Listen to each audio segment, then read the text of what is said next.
Nag-join ka ba ngayon sa front row at gusto mong makabawi sa lalong madaling panahon? Then, this video will surely help you. Stay tuned!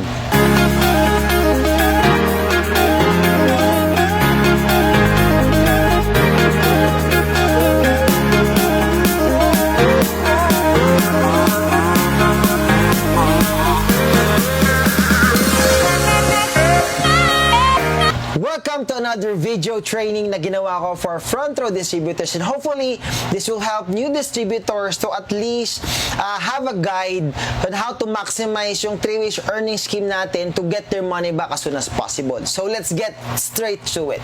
So yung maraming tao pagka-join sa front row, they really want to get it back. So what they do is actually they sell the products right away, or in short, binibenta kagad nila yung mga products na kasama dun sa package na in-avail nila from front row.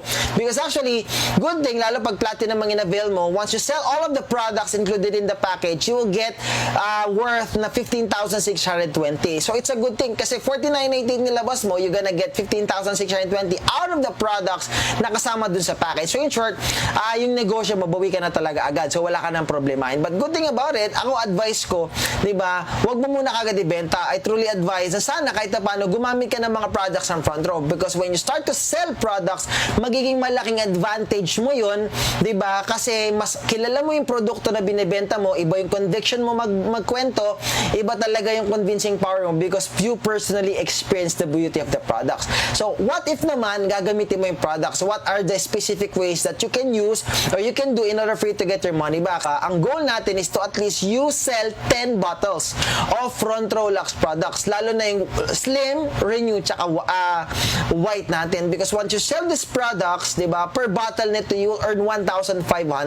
So definitely if you sell 10 bottles, if you earn 1,500 per bottle, you'll be earning 15,000 pesos. That will be your net income. Na pwede mo namang gawin is yung skills na natutunan mo when you start to sell those products is you can use to at least magkaroon ka ng monthly or daily income mo through product selling. I want to really give you at least few tips in order for you to effectively consider selling products. Siguro, di ba, para at least kahit paano magbago rin perspective mo. Like ako din kasi before, I really don't like selling products. Why? Kasi iba yung tingin ko dyan, iba yung pananaw ko sa buhay when it comes to selling, and parang hindi siya bagay sa akin. But when I fully understand, di ba, why I need to sell, I learned how to sell, di ba, dun ko siya mas na-appreciate. Kasi sabi ko nga, I don't want naman to work for the rest of our lives. Many people, like ikaw naman, nag-join ka rin naman sa front row, siguro, di ba, inisip mo rin naman sa buhay mo na ayaw mo naman magtrabaho habang buhay. So in order for you to have a business, and not every Filipino is business inclined talaga. In order for you to have your own business, basic thing na kailangan malaman, kailangan matuto ka magbenta. Kasi lahat ng negosyo, it's all about selling. Diba? All of the business, they either sell their products or services. So definitely, if you learn how to sell, one step forward ka na, or my first step ka na in learning how to do a business. Second thing naman, diba, is actually, malaking advantage din na malaman mo, if you're gonna be selling products, diba, ayaw ng tao na binibentahan, pero gusto nilang bumibili. So paano mo yung ginagawa? Diba? Kasi totoo naman, as you can see, kahit naman, siguro, baka ikaw na nakikinig ngayon, na-experience mo na sa buhay mo, na may gusto kang, may pinuntahan ka sa mall, tinignan mo, sinukat mo, diba, sa may mga sales lady, parang ayaw mo na kahit may pera kang pambili. Because some sales people, diba, they're too pushy when they sell products. The right way sa panahon ngayon to sell product, or to sell anything, it's about curiosity. This increasing curiosity is now being used, diba, by all the sales, or most of the sales people, salesperson, online, di ba? Because they just want to shoot up your curiosity. So, paano mo yung gagawin? If you're gonna be selling product to your friends, to your relatives, di ba? You just need to help them shoot up their curiosity about the things na binibenta mo, or about sa mga bagay na sinesell mo. Di ba? How will you do it? Just by telling stories. Di ba? Bakit ka napanood ng isang magandang pelikula? Kasi nakwentuhan ka ng kaibigan mo na nanood ng pelikula na yun. Bakit ka napapunta dito sa isang lugar na yun? Kasi nakwentuhan ka. So, selling, di ba, is all about telling stories. It's all about making the other people's curiosity level shoot up. Diba? And of course, fourth thing na pwede kong i-advise sa'yo, if ever you're gonna be selling products, magiging malaking advantage sa'yo if you're gonna be selling products to the right people. It means, kung ibebenta mo yung mga products na to, sa may mga kapasidad bumili. Because definitely, if these people happen to understand it, nakita talaga yung ganda ng beauty ng products ng front row, diba? Whether you like it or not, if they have the means or may pera sila, they will buy the product that you're selling them. diba? And fifth, diba? If you're gonna be looking for the people who have needs, kasi marami namang tao walang pera, but pagkagandahan na, kalusugan na pinag-uusapan, they can shed out money, they can find ways to really produce money para at least, diba, magkaroon sila ng way to fix whatever problem they have in their faces or in their body, diba, pag kailangan gumastos. So, that's the first way, diba? First way pa lang yun. Sana kahit paano medyo may nakatulong sa inyo sa first way. But of course, let's proceed. Kasi nung nag-start ako, I'm not really interested sa selling. Naging interesado na lang ako dyan, recently na lang. Because I learned how to sell and everything. But mas naging interesado ako na nagsisimula ako sa second tsaka sa third way. Because for me, in my own point of view, mas ito kaya kong gawin nung nagsisimula ako. I can bring people, I can share a lot of things to people. Lalo sa panahon natin ngayon. Diba? Diba? Look at this, diba? Sa second tsaka sa third way, napakasimple kasi ng pagkita. Second way natin sa referral system, third way natin sa group sales commission. Yung referral system natin, this is being used by a lot of companies na rin. Diba? By BPOs, diba? When you refer someone, you're gonna get incentives out of it. So, ganun yung second way, just third way natin. So, yung second tsaka third way natin, how can we maximize it or how will we do it to maximize yung income natin dito para makabawi tayo? Ano yung first goal natin dito? Diba? So siguro, ito, para may goal tayong lahat, pagka-join mo sa front row, ang first goal natin is to at least find people that will avail package. How many people do we need? At least for the meantime, pag nagsimula tayo, you need at least 6 people para makabawi ka. If you want to use second and third way to get your money back, you need to at least look for 6 people na mag-join under organization. Parang ganito yun. Kasi pagka-join mo sa front row, magkakaroon ka na account mo sa system natin. Yung account mo, magkakaroon niya ng left sales and then right sales force. Diba? And at the same time, in order for you to start referring people, as I told you, kailangan natin ng 2 set ng kaibigan para masagawa natin tong way na to para makabawi ka kagad. So, anong ibig sabihin ko sa set ng kaibigan? For example, nag-aaral ka, diba ngayon, diba, sa dinami-dami ng kakilala mo, sa classroom mo, isang set ng kaibigan yan. Nagtatrabaho ka, sa dami-dami ng ka-workplace mo, isang set ng kaibigan yan. Sa dinami-dami ng kamag-anak mo, isang set ng kaibigan yan. So, that's what I meant about it. So, parang ganito, simulan na natin. Sa left side mo, sabihin natin ilalagay mo dito yung group ng mga classmates mo. Sa dinami-dami ng classmates mo, ang goal natin mapasali dyan is 3 tao lang. 3 tao muna for the meantime, okay? Diba? So, other set of friends, sa kabilang side naman, sa right side, which is sa friend B mo naman. So, what you might be thinking, paano yun, hindi pa ako marunong magpaliwanag, hindi pa ako marunong mag-explain, I don't know even a single thing about this. That's why I encourage you to really attend trainings, know more about the business, talk to your uplines frequently para matutunan mo yung mga bagay na kailangan matutunan para makapag-refer ka ng tao. Diba? And at the same time, kung wala ka pa masyadong alam about it, let your uplines, let your team leaders, let your teammates help you out para may mga mapasali tayo or may mga ma-encourage tayong mga tao to really become a part of your organization. Kasi pag nagawa mo tong structure na to, definitely bawi ka na rito. How can I say that? Kasi kada tao na na-refer mo rito, may kita ka 1,000 each. So sa left side mo, may na-refer ka 3, that's 3,000. Sa right side mo, may na-refer ka ulit na 3, that's additional 3,000 pesos. So total na kinita mo rito is 6,000 pesos na. Now, the good thing about it, di ba may third way pa tayo, which is group sales commission, which will entitles you to have 2,500 income every time na nagkakaroon ka ng sales match. Yes, meron kang 3 sales match dito, di ba, kikita ka rito ng 7,500.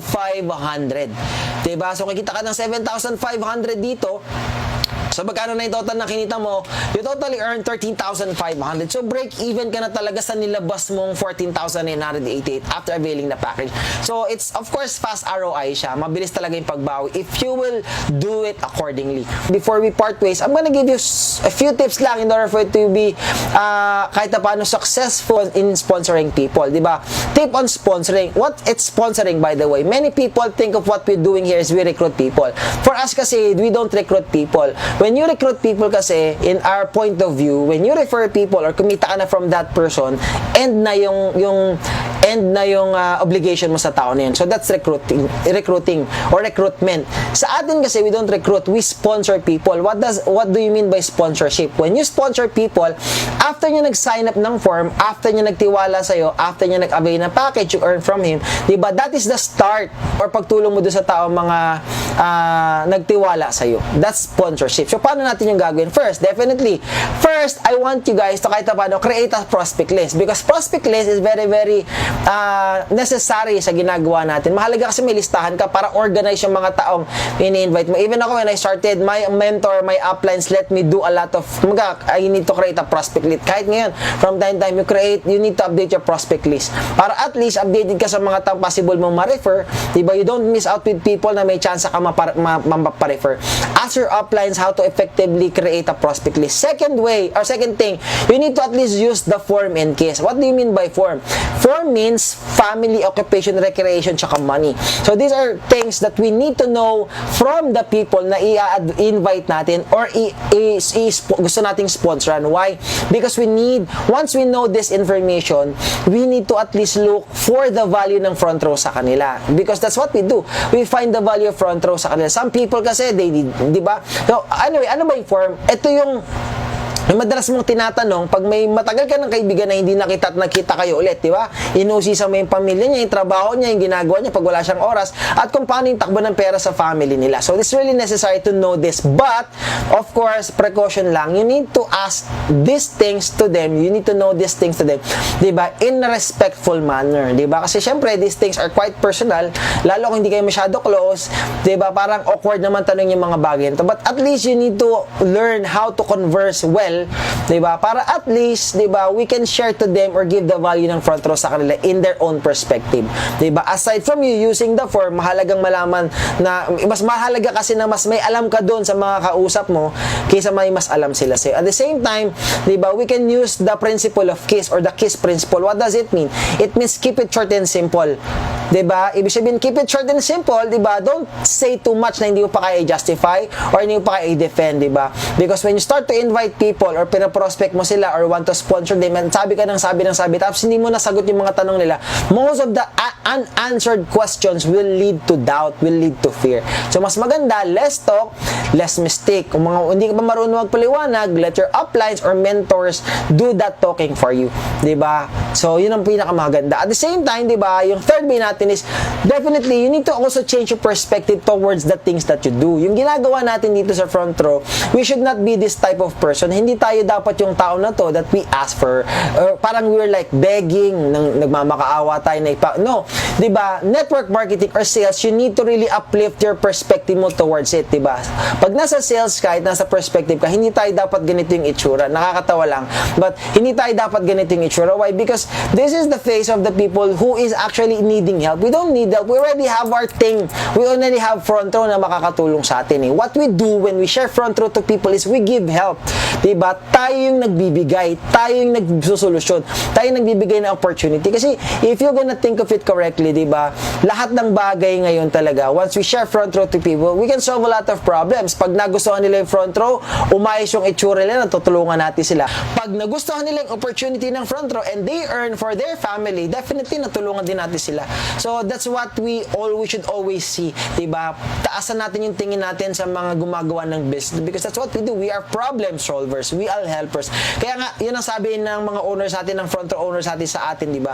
What we do is we help a lot of people change their lives, diba? Kaya nga tawag nila sa front row is the business of helping people change lives, diba? At the same time, ito yung fourth, you just need to try it. Lahat ng bagay na napakinggan mo, siguro naiisip mo, naglalaro sa utak mo ngayon, diba? Ako, I dare you to try it. Kung naisip mo to na baka pwede to, subukan mo. Diba? Kung sa tingin mo pwede to, ask your upline for the guidance kung pwede ba maganda or what, subukan mo. Diba? Kung gusto mong invite, gusto mong ganito magbenta, I want you to try all of the things na pumapasok sa isip mo. But of course, pag alam mong mali, pangit, huwag mo nang subukan, di ba? But kung parang inisip mo lang, baka mag-fail ka, inisip mo lang, baka, I want you to try it. Because, di ba, you'll never know unless you try. Di ba? Kasi yung isang bagay, di ba, hindi mo naman matututunan ng isang subok lang. Baka yung unang invite mo, yung unang kausap mo, ganito, rejected ka. But it's okay, it's just part of it. Di ba? You just need to continue trying it. Parang paglalakad lang yan, di ba? Wala namang tao na paglabas nila sa atin sa mga magulang natin, di ba? Tumatakbo agad tayo. Everyone minsan, gumagapang, di ba? We try to stand. Ilang beses tayo nadapa, but we keep on trying. That's why ngayon, hindi lang tayo nakakalakad, nakakatakbo pa tayo. So, ganun lang din to. Maaring hindi mo to alam ngayon, maaring hindi ka familiar sa mga ways dito, but I want you to get that courage to know it. I want you to at least, di ba, pick up yourself and try it again. Try it again. Kasi when you try and you didn't get it, you never lose. You just learn. Di ba? Ang maganda, di ba, ang maganda sa ginagawa na pinasok natin dito is actually selling and sponsoring is like an art. Kumbaga, pag ikaw nasa sales ka, sales is like an art. Eh. There's no definite way to do it. Di ba? It's like art, di ba? Maraming klase ng art. May musical arts, may martial arts, 'di ba? May theater arts, 'di ba? Marami, sobrang may sculpture, may painting at kung ano na pang bagay. But ganun lang din yung pinasok natin. There's no definite form, there's no right way for everyone. 'Di ba? Kaya nga yung fourth advice ko sa inyo is to try it for you to discover kung saang medium ka ba mas magiging effective because iba-iba tayong tao, iba't-iba tayo ng kalakasan at kahinaan. So definitely I want you to discover your own self because when you become part of sales or network marketing, it will just build yourself. So let the system build yourself. Go with the flow, diba? Learn through it, learn from your mistakes, and grow up. And pag na-build mo yung sarili mo dito, definitely you will build your own economy for your family. And yun, and hopefully may natutunan kayo. And that's it. So that's the end of our video training. And maraming salamat sa pakikinig. Sana may naitulong po ko sa inyo. And if this video helped you, if you can like share it or like it, sana it will really be a big help sa marami ring tao makakapakinig or matututo sa laman ng video na to. And yun lang, maraming salamat. Again, this is Arafil Cabrales. Diba? Please like, share, and follow my page. At maraming salamat po for your time. Okay? Signing off. God bless. Peace.